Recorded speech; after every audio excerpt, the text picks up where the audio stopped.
പൂർണ്ണമായ ശിഫ നൽകണേ റഹ്മാനെ. കാമിലായ ആജിലായ ശിഫ നൽകണേ റഹ്മാനെ. എത്രയും പെട്ടെന്ന് രോഗം ഭേദമായി വീട്ടിലെത്തി പെരുന്നാൾ കഴിക്കാൻ നീ തൗഫീഖ് നൽകണേ അല്ലാഹ്. ഗർഭിണികളുണ്ട്, സുഖപ്രസവം നൽകണേ അല്ലാഹ്.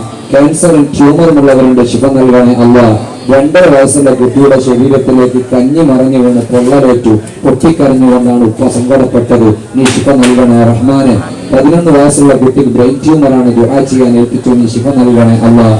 18-കാരൻ ആക്സിഡന്റായി കാല് മുറിഞ്ഞ് തൂങ്ങിപ്പോയി. നീ ശിഫ നൽകണേ റഹ്മാനെ. വ്യത്യസ്തമായ രോഗങ്ങളെ കൊണ്ട് ഹോസ്പിറ്റലിൽ കഴിയുകയാണ്. ഏത് ഡോക്ടർ ചികിത്സിച്ചാലും ഏത് ഓപ്പറേഷൻ ചെയ്താലും നീ മാറ്റിയാലല്ലാതെ മാറൂല. നീ ശിഫ നൽകണേ അല്ലാഹ്. നീ ശിഫ നൽകണേ അല്ലാഹ്. പ്രത്യേകിച്ച് ഇന്നത്തെ നോമ്പ് തുറയിലേക്ക് 100, 200, 500, 1000 ചെറുതും വലുതുമായ ക്യാഷുകൾ ആ പെട്ടിയിൽ സ്വരൂപിച്ച് അതിന്റെ ക്യാഷ് കൊണ്ടാണ് ഇന്ന് നോമ്പ് തുറക്കുന്നത്. ആരൊക്കെ ഇതിൽ പങ്കാളികളായോ അവർക്കൊക്കെ നീ ഹൈറ് നൽകണേ റഹ്മാനെ. സന്തോഷം നൽകണേ റഹ്മാനെ.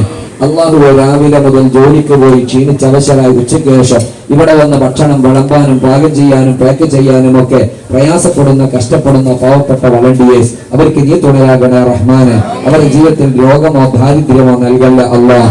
മിക്ക ദിവസങ്ങൾ ഇവിടുത്തെ ഇതിന് നേതൃത്വം നൽകുന്ന, ഇന്നലെ പള്ളിയിൽ പോയി വയല് പറഞ്ഞ് ഇതിനു വേണ്ടി 1.5 ലക്ഷത്തോളം രൂപ സ്വരൂപിച്ച നാസർ മാഷടക്കം നീ സ്വീകരിക്കണേ റഹ്മാനെ. അവരെ മരിച്ചുപോയ മാതാപിതാക്കളെ ഖബർ സന്തോഷാക്കണേ അല്ലാഹ്. എല്ലാ ദിവസവും കുട്ടികളെ പഠിപ്പിച്ച് ക്ഷീണിച്ച് ഇവിടെ എത്തുന്ന ബഹുമാനപ്പെട്ട കബീർ മാഷിനെ കബൂലാക്കണേ അല്ലാഹ്. ഇത്ര വർഷം മുമ്പ് മരിച്ചുപോയി ഖബർ സന്തോഷാക്കണേ റഹ്മാനെ. അതേ രൂപത്തിൽ ആരാമ്പ്രത്ത് നിന്ന് ഇതിലേക്ക് നല്ലൊരു സംഖ്യ സ്വരൂപിച്ച് കൊണ്ടുതന്ന് അറബിയിൽ നിന്ന് അത്